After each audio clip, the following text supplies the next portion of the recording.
वाणाची निवड करताना या जमिनीला कसे वाण लागते, लवकर येणारे वाण जे लागते हे यांनी इथं निवड केली। त्याच्यानंतर याला जे खत पाहिजे आहे, कॉम्प्लेक्स खत, ते खत इथं त्यांनी दिले। सोबतच मायक्रोन्यूट्रंटचा वापर इथं केला आणि रसशोषण करणाऱ्या किडीसाठी त्यांनी योग्य वेळी योग्य फवारणी घेतली। मला वाटतं फवारणी किती झाल्या? दोनच फवारणी झालेल्या मंडळी आणि 2 फवारणी 3 झाले तरी यावेळेपर्यंत।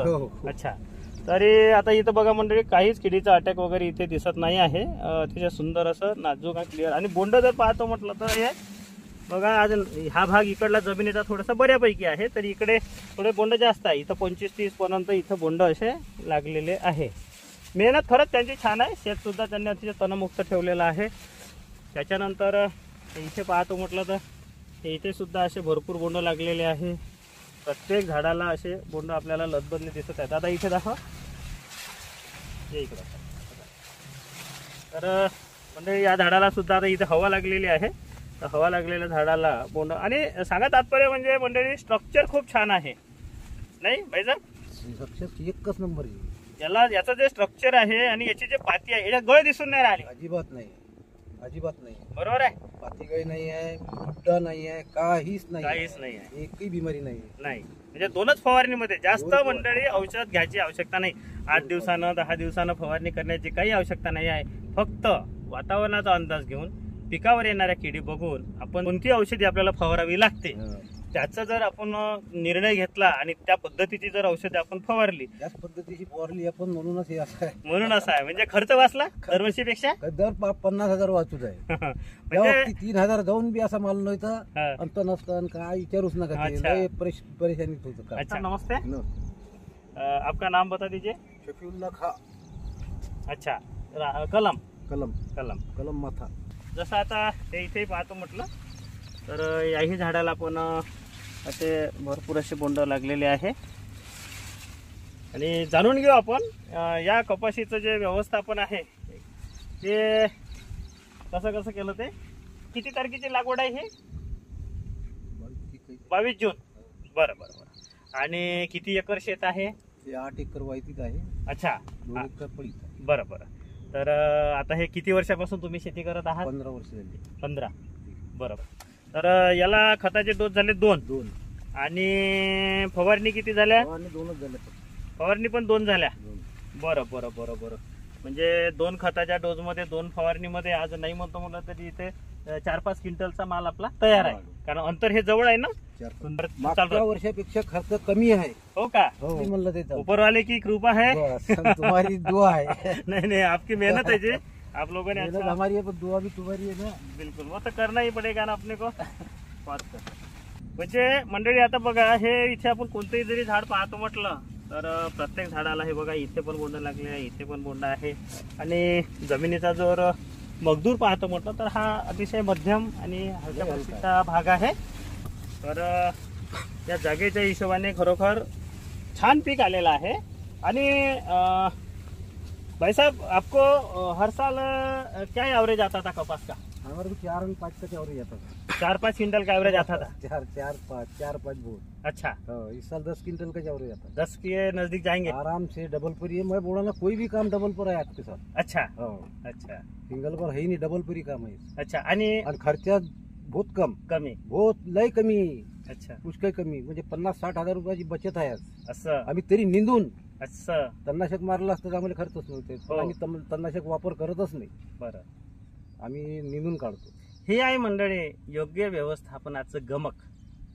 म्हणजे त्यांचं म्हणणं असं आहे की तुमची पुण्य नाही, पुण्य म्हणून नाही, औषध प्युअर दिला, सगळ्या गोष्टी प्युअर, खत प्युअर, सबनच प्युअर भेटला। त्या कारणानं मालाची कंडिशनच आहे। बरोबर। मागच्या वर्षी कुठून आणू आम्ही, पस्ताव। अच्छा, 15 वर्षापासून हे टकरा खाल्ल्या, टुकरा खाल्ल्या। आता आखरी आलो तुमच्यापाशी, व्यवस्थित झाले। म्हणजे मंडळी व्यवस्थित का डबलच पिकी होते। हा ना? हो, आता झाली समजा। अच्छा, काही आता काही टेन्शन वाला कामही नाही राहिला, कामच नाही। आणि तुमची एकदम मंडळी इथे बुडापासून माल लागलाय बघा। इथे आता आपण बघू शकता, हे बघा एकदम बुडापासून हे इथं आता बोंड दिसत आहे आपल्याला। हे बघा 1 2 3 4 5, नंतर ह्याही फांदीला बोंड आहे, हे इथं सुद्धा बोंड आहे बघा। इथं बघू शकता आपण, आता दिसू शकते हे बोंडाला काही कमी हे बघा मंडळी, इथे पण बोंड लागलेले आहे. ह्या फांदीला बोंड आहे, ह्या फांदीला बोंड आहे, ह्या फांदीला. आणि अजून पुन्हा याला ह्या कच्चा माल खूप आहे. कच्चा लय आहे. कच्चा माल हा इतका भरपूर आहे. 30-40 पाती कच्ची आहे. कच्ची आहे म्हणजे अजूनही 20-25 बोंड भरून आहे. हो, म्हणजे 40-50 बोंडावर हे झाड जाऊ शकते. आता जाऊ शकते, आरामशीर जाऊ शकते. आरामशीर जाऊ शकते. खरोखर मंडळी खूप छान वाटलं. आणि तुमचं अभिनंदन की तुम्ही खूप चांगलं पिकाचं व्यवस्थापन केलं आणि इथे पीक दिसून आलं चांगलं. तुम्ही बी भरण बी चांगलं दिलं, खाती चांगलं दिलं, औषधी चांगलं दिलं, मग माल कसा राहील. बिलकुल बरोबर. कमी खर्चात. हो हो हो. 5-6 हजाराचे फवारे मारले तर काही फायदा नाही पडला. अच्छा 3 हजाराच्या फवाऱ्यात असं माल दिसून राहिलं तुमचं. अच्छा. म्हणून तुम्हाला म्हणलं का बघून घ्या. म्हणजे काही खूप जास्त रुपयाचा फवारा पण नाही झाला. नाही 6 हजाराचे फवारे मारले पण असा माल नाही झाला. अच्छा. आता हे 3 हजाराच्या फवाऱ्यात एवढं मोठं वावर झालं. हो ना, बरं. 3 हजाराचं औषध दिलं होतं तुम्ही. हो त्यावेळेस 3 हजाराच्या औषधात हे असं माल बरोबर. फवाराही नाही मारला तेव्हापासून. हो. किती दिवस झाले असं याला फवारा मारून? 30 दिवस झाले. 1 महिना होऊन 1 महिना झाला मंडळी. 1 महिना झाला. फवाऱ्याचं नाव नाही, अजून रोगाचं नाव नाही. हा, मागचा फवारा होऊन 1 महिना झाला आणि अजूनही काही त्याच्यावर पाहिजे असा रोग नाही आहे. आणि मारलाही नाही मी फवारा. नाही. तर हे कशामुळे जुळून आलं? मुळातच यांची जमीन बघून वाणाची निवड केलेली आहे. त्याच्यानंतर कमी रोग येणारे वाणं निवडलेले आहे. सोबतच लवकर येणारे वाणं, ह्या जमिनीला लवकर येणारं वाण पाहिजे. आणि त्याला जे रासायनिक खत योग्य वेळी देण्यात आलं, मायक्रोन्यूट्रन देण्यात आलं, सोबतच त्याची जे फवारणी घेतली तर ते फवारणी रोग कोणता आहे, कीड कोणती आहे त्याला अनुसरूनच हे फवारणी दिली गेली. कारण रोज मी फील्डमध्ये फिरत राहतो आणि माहिती राहते की कोणती कीड आहे, मावा आहे, तुडतुड आहे, पांढरी माशी आहे, कोळी आहे, मिलीबग आहे. आणि याच्यामुळे काय होतं की मग एकदम कमी खर्चामध्ये, आता बुरशी, तुमच्या इथे बुरशीनाशकाचा फवारा झाल्यामुळं हे इथं कंटिन्यू रेल दिसत आहे, गळ इथं दिसत नाही आहे. आता म्हणजे बुरशीनाशक बऱ्याच प्रकारचे आहे. आपण कोणत्या वेळी कोणतं बुरशीनाशक घ्यायला पाहिजे हे आपल्याला माहिती असलं पाहिजे आणि त्यानुसारच आपल्याला ते बुरशीनाशक घेतलं गेलं पाहिजे. तर खूप बरं वाटलं तुमची कपाशी पाहून. खूप खूप अभिनंदन तुमचं. आणि अभिनंदन. धन्यवाद. आणि भगवान आपको अच्छा उपज दे. नवरात्रीच्या दिवशी पाहायला आले, हे तुमचं लय अनुभव. धन्यवाद धन्यवाद. कसा आहे आजचा दिवस? खरोखर खूप छान आहे आणि चांगल्या दिवशी मला आज सुंदर म्हणलं तुम्हाला चाला आलाय तर चिखलात आणत येईल. हो हो. खूप बरं वाटलं मंडळी. आपण सुद्धा योग्य व्यवस्थापनाने चांगलं उत्पादन घ्यावं ही मी आई जगदंबे चरणी प्रार्थना करतो. आणि इथून पुढं काही जे मार्गदर्शन आहे, तुम्हाला जर काही माहिती लागली तर आपण कॉमेंटमध्ये विचारू शकता. पुन्हा भेटू पुढील व्हिडिओमध्ये. तोपर्यंत नमस्कार.